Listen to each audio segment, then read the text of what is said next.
Well, hello everybody. It's so good to see the ladies. How are you guys? Oh, Jen's kind of hid behind this little thing right here. But I'm still hosting for now while Sharon's still out from her surgery. But we have our beautiful Monique and our amazing, also Hi. beautiful Jen with our guest tonight, Teresa. Hello, guys. Hello, Teresa. Hello, ladies.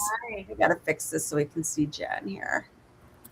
But yeah, in the meantime, we're going to have Teresa tell us how she got started in real estate and where she's from and all that good stuff about her. And then we can ask questions and we'll watch for you guys in the chat if you want to ask any questions along with us. I have these little messages showing up, and my view is a little bit blocked, so I'm not able to see everybody. But anyways, thank you. Yeah, that's better. Is that better? Good. Thank you, Donda, for asking me to come on today and share about my experience. So a little bit about me. I'm currently in Arizona, and I have been living here for about 7 years. Before that, I was born and raised in California, Los Angeles, and I have 5 children. I'm married with 5 children, but in the very beginning, I had a little bit of a rocky start, and I feel like my story is can help other people, especially women who have had rocky starts, maybe inspire them to consider the real estate industry.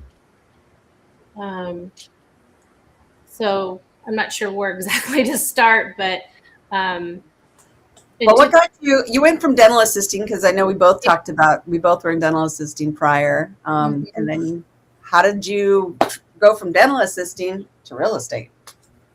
Yeah, so I was, in dental assisting for many years, and I guess one of my frustrations was that I was going to hit a ceiling. I could never earn what I thought I was worth, and so I also was a single mom at that time, and I remember going into my boss and asking him for a raise, and he said, "Well, if I give you a raise, then I have to give everybody a raise." And at that point, I just had that moment of clarity, and I said, I've got to be able to do something else. So I thought my direction started to go into dental hygiene, which was like above dental assisting, or I knew I could earn more money, but there was a real, you had to get a degree to get, and at that point I had 4 children at home, or 5 children at home. And so it came, I said, what can I do so that I can be at home when the kids got to get off the bus? Mm-hmm. And so real estate was my answer.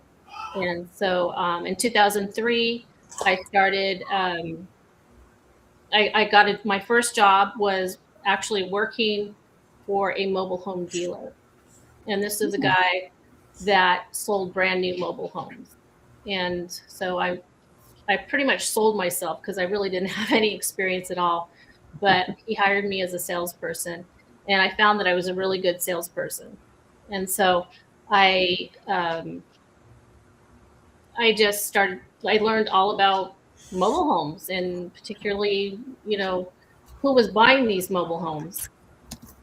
And what I found is there's a really wide demographic of people that buy mobile homes. It fits a lot of boxes for people, anywhere from, first-time home buyer to a retiree. And I'm also know that, people have a stigma about mobile homes or manufactured homes. They're basically the same. Okay, they're all factory built. So a lot of people say, well, I don't live in a mobile home. I live in a manufactured home. And I say, well, they're all factory built, and they've come a long way over the years in building standards. So I just kind of found my niche there, and then learned a lot about sales. I learned a lot about people, and I learned a lot about financing, how to get financing for these homes, because that was something that I learned pretty quickly is when I'm working with a prospective buyer, you know, they can like the home all they want, but if they're not qualified to buy, I'm kind of wasting my time. So I had to learn what the guidelines were for financing these mobile homes and how to help them obtain financing. And that was a big part of my story. As I became very good at being able to determine pretty quickly by asking certain questions whether I thought they were ready to buy. And so that was I think that today I feel like there are realtors that are coming, new realtors that, they don't want to learn certain things. They don't want to learn. They feel like it's out of their scope to learn about finance. But finance was a really, important part of my success was Mm-hmm. being able to learn about the financing and how I could join people together and how to be as efficient as possible at my sales. So, um, in 2007, I opened up my own office. So, it's called Bella Homes. And I, you know, again, just started, people would say, well, why are you selling mobile homes? You could be selling single family homes and making a lot more money. Um, but I had to take a little bit of a spiritual approach because my focus wasn't just on, of course, I was making money, but I didn't have any false premises that I was going to be a millionaire. Basically buttering my bread, and it was consistent. Um, and so that's what I've been doing. And so in 2007, I opened up the only office in my area that specialized in mobile home sales. And what I mean by so there's a difference. So when I first started in the business, I was selling brand new homes. So those were homes that just came off the factory line and they'd never been sold before. So I would take people through models and show them, and then they'd place an order for the factory to build a home. So that market shifted a little bit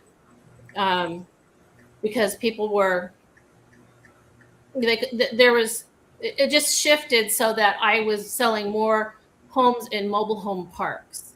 So most of my work has been in communities. So those are people that, a lot of it was people who got priced out of the market and couldn't afford to buy a single family home. So Right. they could still purchase a home and have that home ownership in buying a mobile home, but it was leased land. So so back to that, I opened up my office and I did very well. I had several realtors working under my license.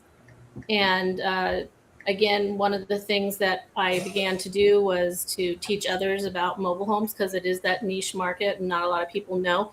There's a lot of realtors out there that I think kind of simplify it, thinking that they can just jump in there and sell a mobile home, and then they find that there's a lot of moving parts to selling a mobile home. Not only are you selling the mobile home itself, but you're also working with tenancy issues because tenancy is part of the sales transaction. It's gaining tenancy in the park. And then also helping them through the financing. Yeah, because a lot of people misconception is just because it's in a park that they can't get financing. They think it has to be cash, which I was told at a park I was doing a fix and flip on and got a client. And so you actually helped me and her show that that's not the case, that there are, and there's a time frame though. The house has to be within a time frame of years. Well, no, there's no age limit. Okay. So basically, I can find financing for any type of home, whether it's a single wide, meaning one section, a double wide, 2 sections, triple wide, 3 sections, Okay. and any year. But there is there's So there's something called pre-HUD. So in 1976, the Department of Housing started to regulate mobile homes. And so the building standards changed. So anything 1976 and older, the financing conditions and guidelines are a little bit different. Oftentimes you'll find that the interest rate is higher, or maybe they won't finance as loan. Maybe they'll only do 10 to 15 years versus 25 years. Got it. Okay. Yeah, there's always some confusion on that too, I think, with a lot of people, because it's, like you said, it's not the standard go buy a single family home. There's a lot to this. Yeah. And you guys also did fix and flips with mobile homes too, right? Yeah. So I just wanted to go back a little bit and just say, so, and, you know, and I had Bella Homes, and that's pretty much was my whole life, selling mobile homes. And then in 2017, I got my license to originate loans. Got it. Yeah. So now I was pretty much operating what I like to call like a one-stop shop. So not only can I help someone buy a home or sell a home. So what I was getting is a lot of people that were either moving up or moving down. So, you know, you might have a young family who had bought a mobile home that they want to sell, and now they want to move up to a single family home.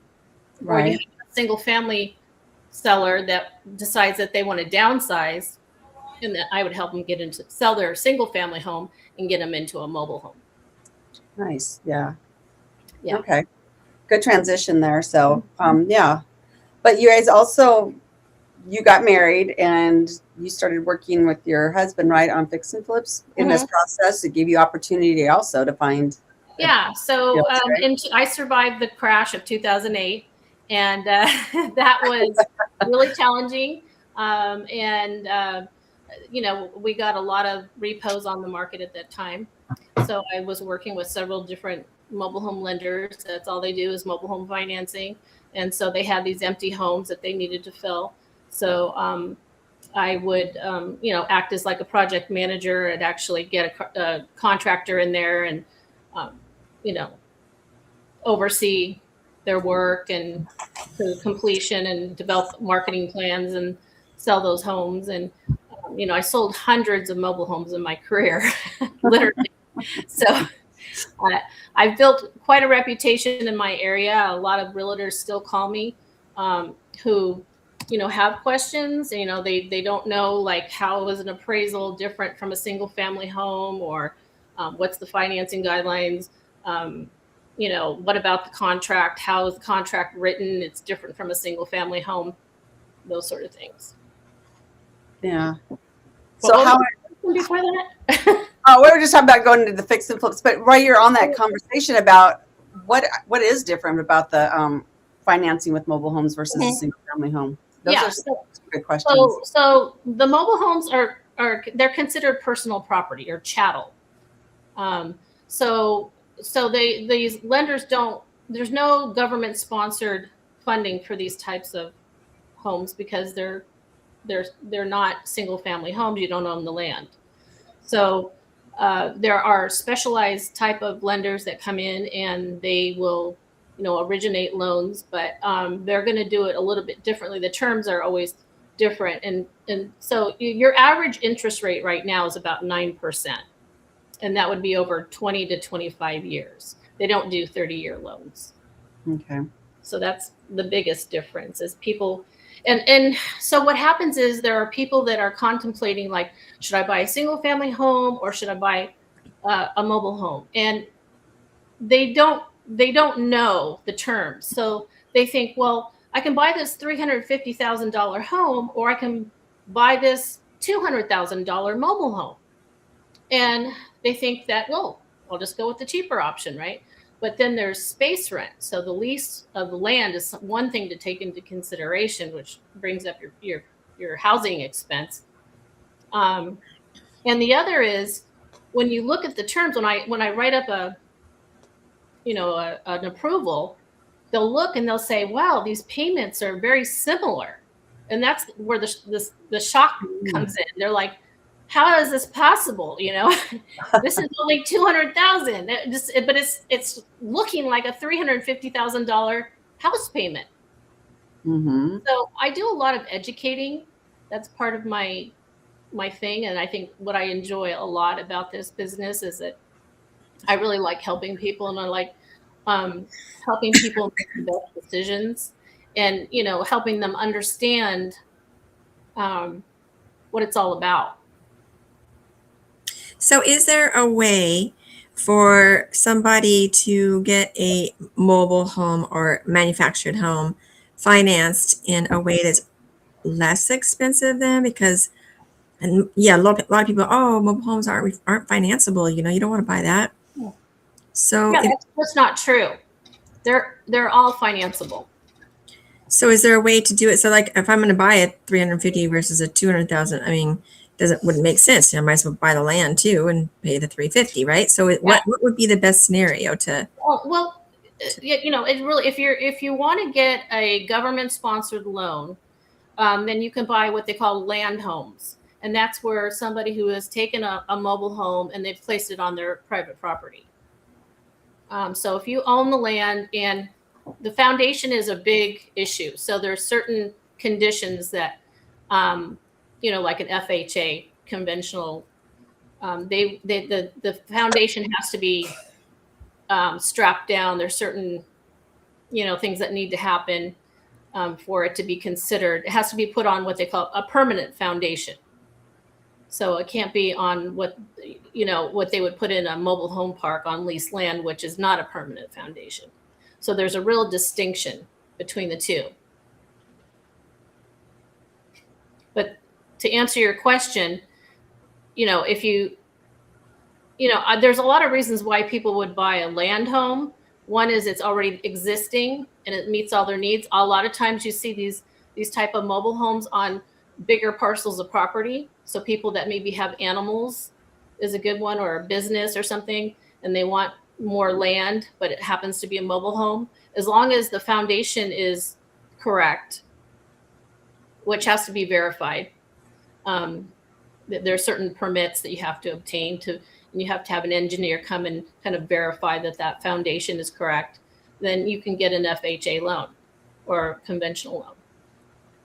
And then it would be a 30-year loan. Yeah. Okay. But I've had occasions where people will say, well, I bought this piece of property. It's got a manufactured home on it, but it does not have the correct foundation. And so then the type of financing that I offer, chattel financing, we would come in and we'd be able to finance, but it wouldn't be at the same terms. Okay, so it's called chattel financing. Mm-hmm. Okay. Yeah. And anytime you get in a mobile home park, it would have to be chattel financing then. Mm-hmm.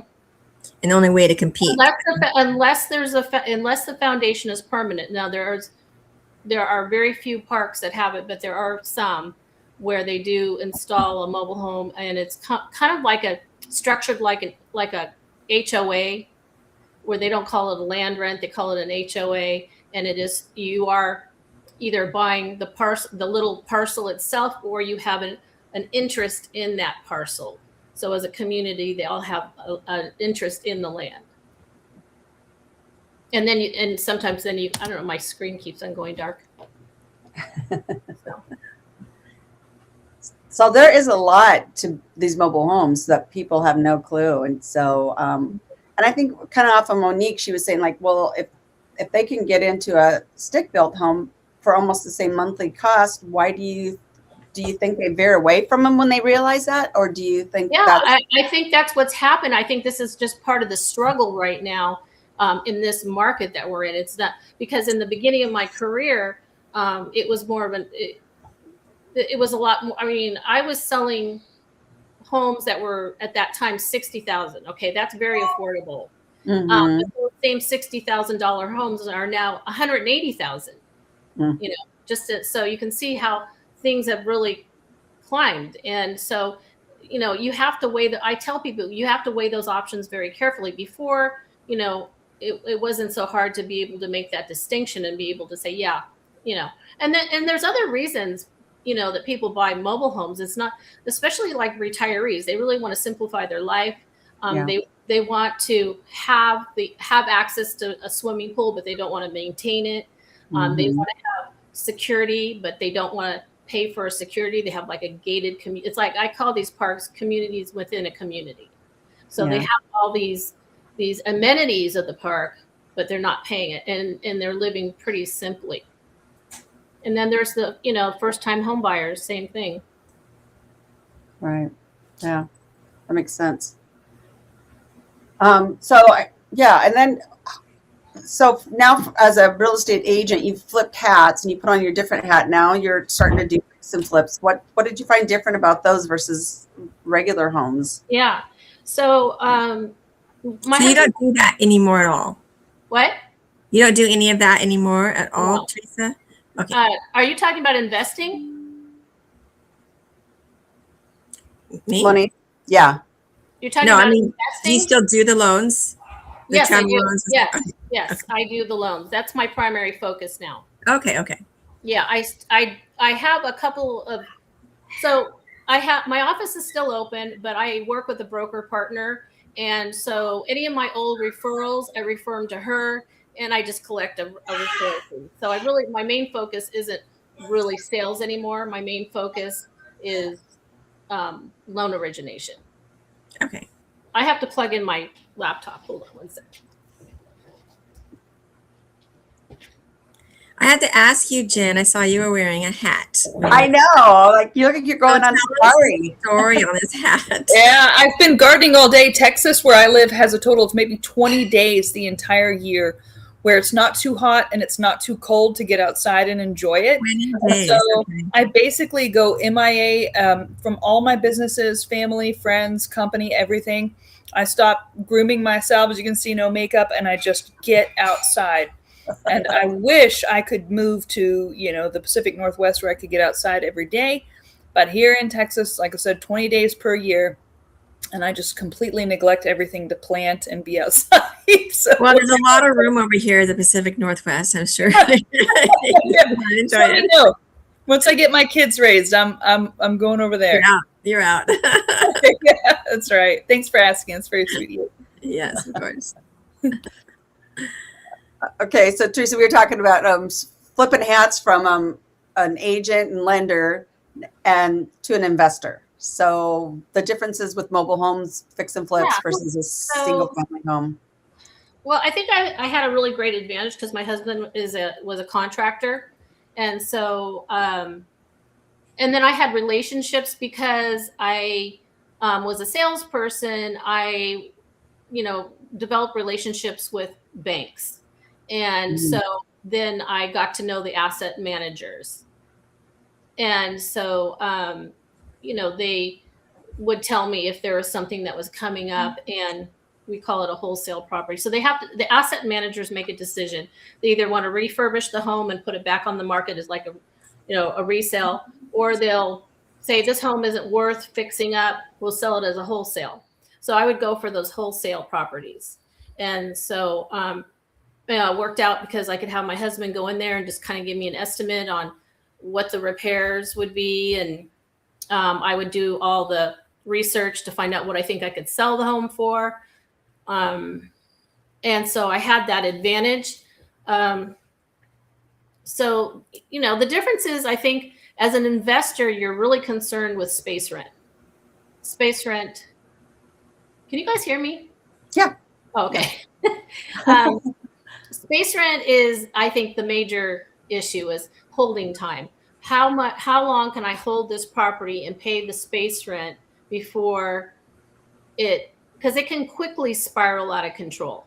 Right. And you're just feeling a tremendous amount of stress, and so that I think is number one. Getting the home cheap enough so that you can bear those holding costs and know that you might be paying space rent for a while. And the other thing I think is different is, and I think this is with everything actually, is dealing with the park management. I don't know if you had a lot of issues with the park manager. Yeah. Some of them are really difficult to deal with, and they become like territorial. And, if they don't like you, they can really make your life difficult because as much as you might have a qualified buyer who is ready and willing, and then they have to go get tenancy, and that's a whole new process. And there have been many times when the park did not approve them for tenancy, even though they were fully qualified. And it could be anything from, I've had all kinds of different, I've had park managers that say, well, the buyers look like drug addicts, so we're not going to approve them. I've had, where they didn't want Mexicans in the park. Mm. I've had just simple, they didn't think they were going to be able to qualify to abide by the rules and regulations. Like they had a pit bull, they don't want pit bulls, or maybe too many people living in the house. So there's all kinds of these objections that you have to overcome. Right. Not to mention that Yeah. they sometimes I've had cash buyers actually being turned down because they couldn't provide a proof of income. Oh. So they want to see that they can, pay the space rent, and if they don't see enough income, sometimes they'll deny them. But so those are the biggest challenges, I think, any way you go. But I think you see that in single family homes too, when you're renting them out and somebody doesn't have ability to prove that they can rent it. Mm-hmm. Yeah, I understand that one too. I ran into one though that they wanted a kickback, so they kept denying people and sending them elsewhere because they weren't really denying. They were just like, oh, they have some things that aren't up and whatever. And we're like, here's the docs. You got to quit saying that stuff. Everything's been permitted. Everything's on the doc. And they were just, what they wanted was to sell the property so they can get their $2,000 to sell it. And that, until you agreed to that, they made it hell for you.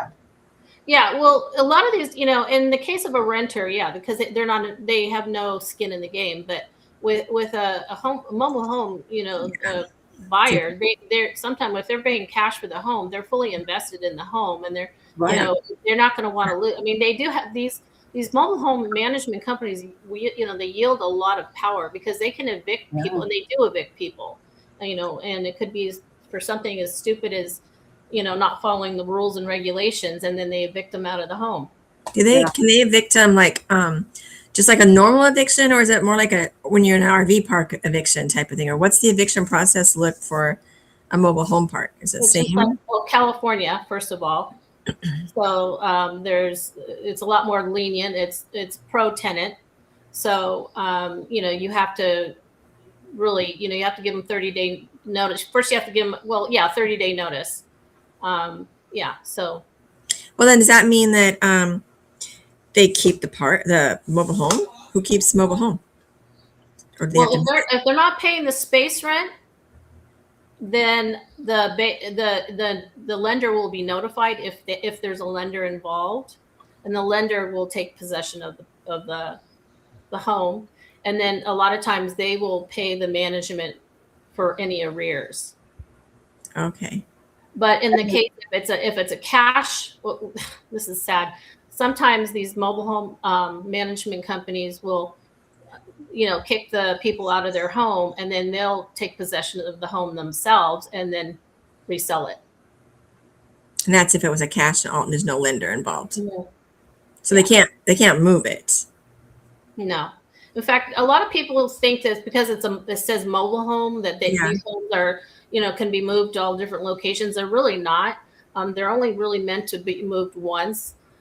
They're not on wheels. They're transported on wheels, but they're on a chassis and they're on a foundation system. So in fact, if some of these parks have, wanted people to like force them out to take the home away, and there was a law passed because it was really, it was harming the structure of the home by just taking it apart and moving it. So, yeah. So I heard up to twice. If it's been moved more than twice, that nobody will even touch it for financing because it's not meant for it just can't, like you said, it's like they can move it the original time from the lot to the one spot and one other time, and that's it. It would be hard to prove that it's been moved, but yeah. Probably. It doesn't really happen very often at all. Mm-hmm. But it's just one of those things that people think that well, this is my house and I'll just take it and move it somewhere else. Well, it's really not that easy. First of all, you have to hire a contractor, and about, $15,000 to $20,000 later, you'll get your home out. But it's not so simple. It's just to unplug a couple things and move it. Yeah. Would it help you to know of a guy who is really adept at talking to city councils and getting them to approve mobile home parks in different cities? I'm not sure I understand what you mean. Yeah, so I know that a lot of cities, they don't want to approve mobile home parks. Mm. And so there's a gentleman that I know who's supposedly really good at that. And I don't know if that would help sales volume, to know that there were guys whose job it was to talk cities into. Not in the area that I serve. Okay, that's good. There are so many mobile home parks. And they all popped up in the 80s, 70s, and 80s. So a lot of these parks are really well, they've been around for a while. Awesome. And remind me, what market are you in? North Los Angeles. Oh, wow. Okay. That's great. All right. I've got to pop off and make some calls, ladies. Thank you so much. It's very nice to meet you. And we'll see you next week, guys. Thank you so much. Right, bye, Jennifer. Good luck on your calls. Thanks so much. Bye-bye. That's a real estate game for you. So, yeah. So, I mean, like Bullhead's got a lot of mobile homes in it too. I mean, there's areas I've never heard of cities not having mobile home parks have you guys? What Jen brought up, I never heard that. It seems like every city has them, but maybe there's certain areas that I would think like off the top of my head, I'm thinking like Sedona. You know what I mean? Like some of these upscale areas where they've Medina. They've already kind of, that's what I'm saying about a stigma about manufactured housing, is there's a stigma that goes along with it. Yeah. There's kind of the trailer trash. Yeah. Right. But like I said, I've met millionaires that live in mobile homes, in mobile home parks. So it's a real wide. There's a lot of definitely there's that trailer trash, and I would always like grade mobile home parks when I was talking to people. I'd say A, B, and C. I would never go D or F, but A was like these really well maintained. They're like they have 24-hour security, and they have all the amenities, and everything is perfectly, all the yards are perfectly groomed and really nice. And then maybe you have B, where there's no security, but the homes are still middle class, people are still. And then there was the C, and usually I never even those were a little shady, but yeah. But everybody, chance for them to live in a home that they might not otherwise, I guess, and hopefully work their way out of there and have a dream to go on to something else, but at least a roof over their head. So yeah, I mean, there are some people that just prefer the mobile home parks, because it is like a community within a community, and people are in close proximity of each other. There's lots of multiple generations that are living in the same park, like grandma and grandpa, aunts and uncles, cousins. They're all living in the same park, and there's a sense of community there. And I never thought about that. Yeah. So I see that a lot, especially in the Hispanic community. And the Hispanic community is one of my largest consumer, especially in California. Yeah. They're my largest consumer. So expensive to live there. So I definitely could see why a lot of people go that route. Yeah. Space rent, I think the whole premise behind mobile homes was affordable housing. Right. And what's happened is that these parks have, as they just have, they're someone who owns these parks, it's their job to make profit. That's what they want to do. So they're raising the rents every year. And so what's happened is, people haven't necessarily, their incomes have not caught up with the cost of the space rent. So, In some, cases, people just can't pay the space rent. So Right. you might have like I just know in the areas that I used to serve, like $400, $500 a month was like average, and now that's jumped to like $1,000 a month. So if someone is buying, an average, just say a $200,000 mobile home, their payment's probably going to be about 1,500 a month for the mortgage, and then let's say $1,000 for space rent. Actually, I just had a client I approved, and the space rent was $1,350, and his payment was like almost $1,500. Oh, wow. Yeah. Yeah. Yeah.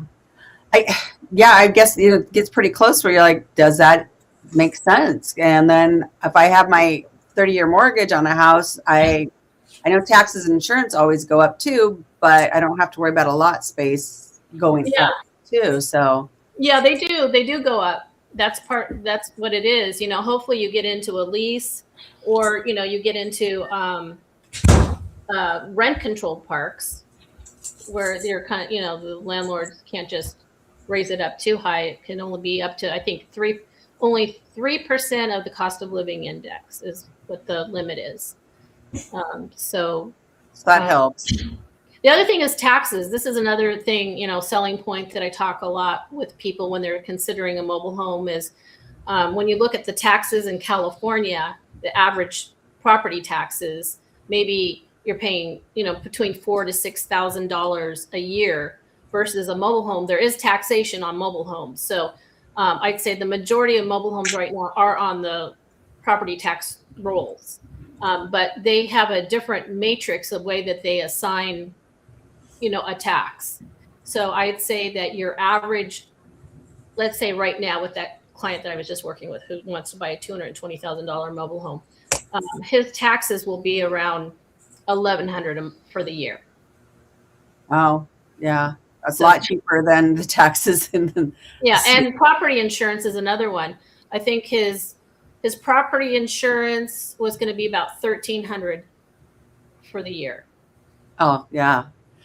Where like in California, you're probably looking at that more like thousands of dollars, right? Yeah, especially because of all the wildland fire zones that are in the area. So, in some cases, the insurance companies aren't even insuring mobile home parks. You have to go through the state. Mm. Yeah. Interesting. Huh. Well, yeah. And I know there was somebody out here in Payson was trying to get insurance on their home, and even there, Payson's a high fire risk area, and it was the same thing. They just like, I'm having a hard time finding insurance that'll cover it. Yeah, they have to go through the state. Yeah. Oh, okay. That's interesting. That's good to know. Yeah. So anyhow, I wanted to get to your fix and flips though. How many have you guys? I mean, you guys were doing that, you and Jerry, right? And yeah. So when we decided to move to Arizona, we were, that was going to be our primary focus was fix and flips. And at the time when we moved in 2017, it was where we relocated to, Monique, is called Bullhead City. And it's one of the fastest growing communities on the West Coast right now. Oh, wow. Yeah. And so it's like near California, so right on the state line of California and Nevada. So they call it the tri-state area. Oh, cool. And so we're like 4 hours from Phoenix. We're about an hour and a half from Las Vegas, and I'm about 20 minutes right now. Right now, I'm about 20 minutes from the California state line. But anyways, what we were this community was once like, because we're on the Colorado River. That's the whole reason you come here. The Colorado. Right. It's just a gorgeous river. There's plenty of recreation. We go boating. We go kayaking. There's all kinds of things to do. There's a lot of fishing. So people had second homes here, but people started, coming in here because as the housing prices went up, people started looking for more affordable options. And then after COVID, it really changed, and people were tons of people from California, but all over. We also have a snowbird community. So, Mhm. like people from Washington, Yeah, they like to get away here. Canada, Minnesota, Alaska, those people, they all, come back here to roost until it warms up again in their state. So, anyways, it was becoming very clear that this was an up and coming city, and that there was lots of opportunities for fix and flips. My husband is, like I said, was a contractor, so I got my broker's license in Arizona so that I could basically handle the whole transaction. And yeah, so we would buy. We were just like on that climb. We were just on that climb. So we bought low and then we'd sell high, bought low, sell high, bought low, sell high, until all of a sudden we realized that we were being priced out of the market. Also, there were other investors. So we started competing with more and more investors. So all of a sudden, where we weren't really having to make, like multiple offer situation. Now we were competing against other investors, and it was crazy. Like some of these investors were just like, bidding really super high. I couldn't believe it. I was like, why would they want to bid on this home so high? But they just, I don't know. But yeah, so we would buy a home, and my husband would, fix it up, and I would sell it, and we were doing that for a while until we felt like we kind of just weren't able to do that anymore.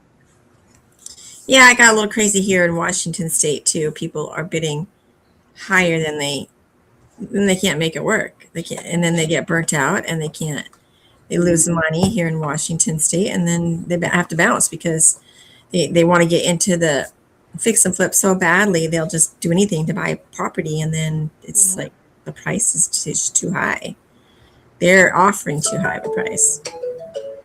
Yeah. And then I'm really lucky. One of the Donda and I, we did a fix and flip a few years back, and I think we were just on the cusp yep. of how the prices were going higher and higher, and I don't know. Then they started coming back down, Mm-hmm. and I was really worried. It was like, oh my gosh, I was so happy when that house sold. Yeah. Yeah. We sold it and we made money on it. That was the thing. But there for a while, we weren't sure because the market was shifting, and that's what happens. You get the market shifts, and then it goes a different direction, and it's just and that's really the difficult part of making flipping business your only business is you'll have these great flips and you'll make money and you're on top of the world and you're so happy. And then you get one that tanks for whatever reason. It could be because the market shifts. It could be the economy shifts. It could be the interest rates go up like they just recently did. And then you don't make the money that you were supposed to, or contractor goes south on you, anything can happen. And then all of a sudden you basically lost all the money you made from the last two flips, and you're starting all over again in essence, rather than building a business. And so it feels like this roller coaster that you're on.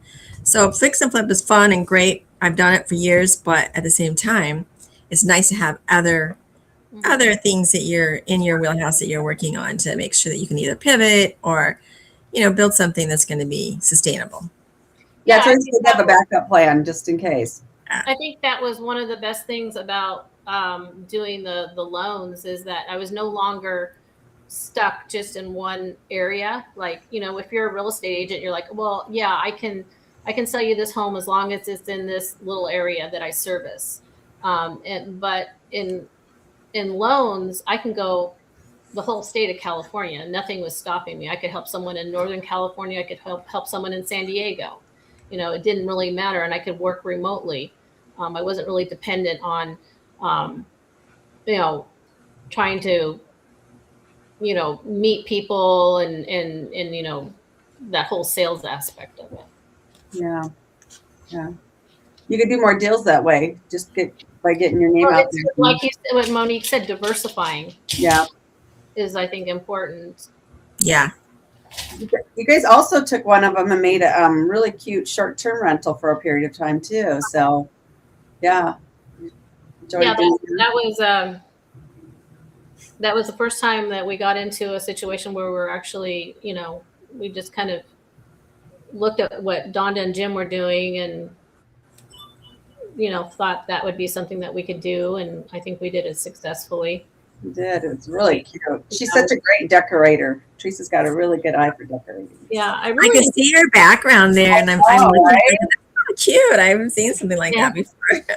She's really good. Every time I go to her house, she's done something different. I'm like, Yeah. the wall's a different color. Oh, what did you do? She's always designing. She needs to do Yeah. that for some of those Airbnb people, because some of those pictures you look at their houses, you're like, there's nothing on the walls. I definitely, it's just, I studied real estate staging, and I think when it's really important. I think that's really a really important component of selling a property. Is like the fix and flips. We always staged our homes. We tried to demonstrate use, and so some people really can't see, Right. envision things. It's like you have to, like I can see a totally torn up old house and see it exactly. I see a vision. Some people don't have that, so it's really important to be able to stage the home. And what I found is I really just enjoyed design, and so yeah, I think it's a really important part. In fact, I thought about starting another business, just home staging, but angling it more towards, not that you have to buy everything brand new, that you could go in and use what they already have, but start to subtract a lot of their stuff. Because a lot of people, they want to sell, but they don't want to part with any of their stuff, or they don't want to move things around. They don't want to, they don't know exactly how to prepare a home for sale and having the eyes of a buyer, so I like helping people, helping them organize and trying to help them see what the buyer would see and how that might help them, sell their home quicker for more money. I think That's very needed, I think. Yes, Yeah, I do too. homes sell faster. So Yeah. Definitely. Yeah. Yeah, because a lot of people don't realize it's like, you need to kind of clear things out so it doesn't look so cluttered. There's just so many little things, and they're just like, they don't understand that, and for you to be able to go in nicely and, like you said, let's just box up some things and put them out in the garage for now, and let me move this here and there, and maybe find a picture in the garage that you can, like, well, let's put this on the wall and whatever. I think people just don't realize, because I know we had one in Scottsdale and we weren't going to stage it, but as soon as we did, that's when we started getting more and more. And it's just like, you know what? It just definitely helps a house sell. yes. Yeah, it's definitely worth it. Yeah, we even picked up a few things just on Facebook Marketplace we had furniture here too. We kind of used some stuff here and worked with our agent, and she brought some stuff. We got like a really neat little dining room table and on Facebook Marketplace for $100. And, it was just like, it just totally gave it that homey feeling, and people could see how the flow is supposed to work. Like you said, Exactly. sometimes they don't have a vision for, like, well, where would you put a couch? They just don't see it. They just see this open space and they're lost. Yeah. I think a lot of people have trouble parting with stuff. They have memories. It's all about their emotional attachment to the house and what it represents. And, pictures that they, family photos. That's the first thing I say is remove the family photos. And they get upset about that sometimes. But, also scale, the furniture scale. You see a lot of people with these huge pieces of furniture. Yes. And, it really dwarfs a room. Yeah. So like, let's just take part of that out and put it somewhere else. Yeah, it definitely can help. Yeah. I found a really good tip too, if you're like staging a house, which we were doing in Portland, Oregon area. It was a big house. It was 4-bedroom stuff. And we had a gal that gave us a really good tip. She's like, just use a blow up mattress and put it in your bedroom, throw a comforter over it. At least they can see a bed. You don't Yeah. have to go and get a real bed and put a real bed in there, you know? Those are Yeah, built on it. they have props that you wouldn't believe. Oh, yeah. You can buy props and like that are just, you know, you wouldn't even know. Right? Like TVs and all kinds of stuff. Yeah. But I you know, I think it was fun. I mean, like when we were doing that epoxy countertops, Yeah. That was a you know, great time. that was a fun project, and I think that you know, done right, I think that it can really add value to the house, and you know, for an investor, it's a cheaper way to go if done right. Yeah. I think it, like that house that we did with that made a huge difference in the kitchen. Yeah, it did. Big difference. And then that bathroom too, where we Oh just yeah, rebuilt the whole top, epoxied Yeah. that, and then put the bowl sink on the top. It oh yeah, that's right. We did put it made in. that bathroom just beautiful. Yeah. Yeah. There's a lot of neat things in mobile homes. I think definitely you just like the wiring's a little different. There's Yeah, definitely. The construction of the mobile home is you know, part of, you know, if you're doing mobile homes, yeah, definitely there's, you know, things that are different, you know, the I guess the foundation and the flooring is huge. You know, you see a lot of lumps and bumps in a mobile home. There's a lot of settling, cracks, and you know, especially because California has a lot of earthquakes. You know, it's sometimes you can see some shifting going on, but yeah. And then some of the older homes, we've actually we had an old home. It was built in like 1967, and we had an electrician come out and they retrofitted all the outlets because it was these outlets that were antiquated, and apparently there was a risk of these plugs actually could be a fire hazard. So we had to have those all retrofitted. And then even in Bullhead, one of the flips we did here, Jerry and I did, that we had to take out we had to replace a whole panel. You know, it was just the city required it, actually, a new panel for the mobile home. Yeah. Huh. Interesting. Yeah.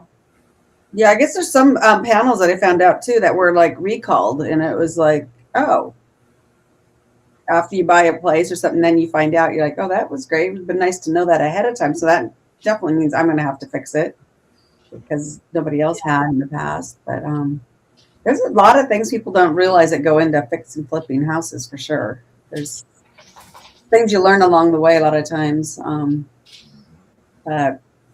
They are fun when they're successful, but they're stressful when they're not, you know? So, and then just like, I'm going to fix and flip it. Well, sometimes you need to be like, if this doesn't sell, I need to have a plan B. And sometimes you turn them into a rental. So it's nice to kind of have a price point where you're kind of safe for that backup plan that you can make it. Yeah, that's the other difference with mobile homes from an investor standpoint is that we couldn't rent those homes either. So let's just say there was a home that we said, well, we can't get the price we want. We're just going to rent it. The park itself wouldn't allow rentals.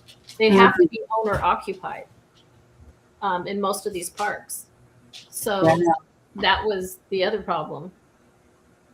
Yeah. So a lot of good questions to ask for any future people who wanting to look at investing in mobile homes and stuff. Yeah. Those are really good tips. Yeah. So that was one of the things I would probably ask before if I was contemplating, investing in a mobile home is what are the park's rules and regulations first? Do they allow, a few of them allow rentals, but I'd say most of them don't. Yeah. And the reasoning is because in their mind, they think that, the home is that there's a bit that people that are owner occupied, that they're more invested and they're going to take better care of their home, which is a reflection of their park. Yeah. Which is also, you start getting a bunch of renters in there. And then you have a whole mess of renters that just don't have the same. Yeah, it just ruins the quality of the park. And Yeah. you're living in close proximity. Right. There's very close quarters, so everyone kind of knows what they're doing. Yeah. Yeah. Yeah.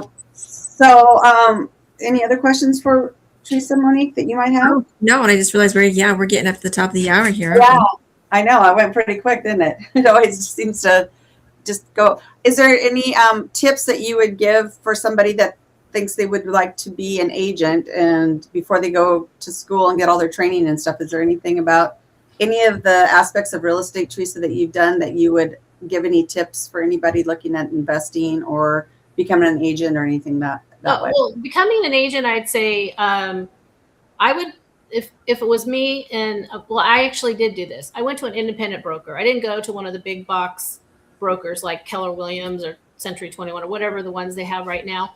I went to an independent broker, and I actually volunteered my time there and learned from there was a husband and wife team that owned the brokerage, and they taught me a lot, and they let me ride around with them, and so that was my first experience. Before I did the mobile homes, because I thought I was just going to get my real estate license, just sell single family homes. So I would say get with it, because I think they can also give you more time, and it's going to be cheaper too, because they're not going to charge the types of fees like the desk fees and classes and all this stuff they want you to take. So that's just my opinion on it. Okay. And then I would say, if to not set your expectations on what real estate is, that it's not a get rich quick proposition. It's not like what you see on reality TV where, there's $1 million agents driving around in their Mercedes and, all this stuff. It really is hard work, and it's a full-time job. To be successful, I believe you have to be full-time. I think it's hard for somebody to come in and just want to be a weekend realtor.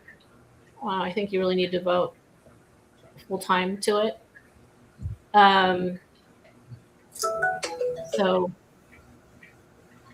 Cool. and that offers a lot of, on the flip side, it offers a lot, I would work I still work 7 days a week.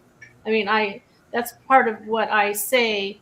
I work 7 days a week up until 9 p.m. So I'm always taking calls, and that's what suits me. This is my style of work that I like. So I don't ever resent it that I'm working on a weekend, but I also affords me a lot of flexibility where I can take, a day off, or, I have that flexibility and freedom, which I think is great, because, you're not clocking in and clocking out. You don't have a boss looking over and, watching you and, counting your hours. And I think that the fact that you have an income potential that's only yours to decide on how much you want to make by your own efforts, not by, because I'm a woman, I know I'm only going to be making $20 an hour for the rest of my life, Yeah. Yeah. No, that's really good. Good information. All right. Well, as an investor, I would say, just to be really careful if you're going to go into. I just saw something on Facebook where there is a class where you learn how to invest in mobile homes, and it's the first time I've ever seen it. And someone's making money off of selling these courses on how to be a mobile home investor. Well, I hope they have the actual knowledge and have done it. That's the thing to check with some of these, right? You should do that. You should do I was really tempted to see exactly what they're saying, because, I think the only way to really know it is you have to be in the trenches. You've had to, done it yourself, and, know all those components, because there's a lot of moving parts to mobile homes. Yeah. Well, maybe you should start a program then, Teresa. That would do. Do an ebook or something. Sell those, right? Yeah. All right. Well, thank you so much, Teresa, for joining us tonight. It was really good to hear from you and see you, your smiling face, and just really hope everybody got some great information. I mean, as much as I know you, I still learned something tonight. So it's always good to have those conversations, and really appreciate you doing this. So thank you again. All right. Thank you. Good meeting you, Teresa. Nice meeting you too. Bye. Bye. Thanks, Donda. Bye. Thanks. See ya.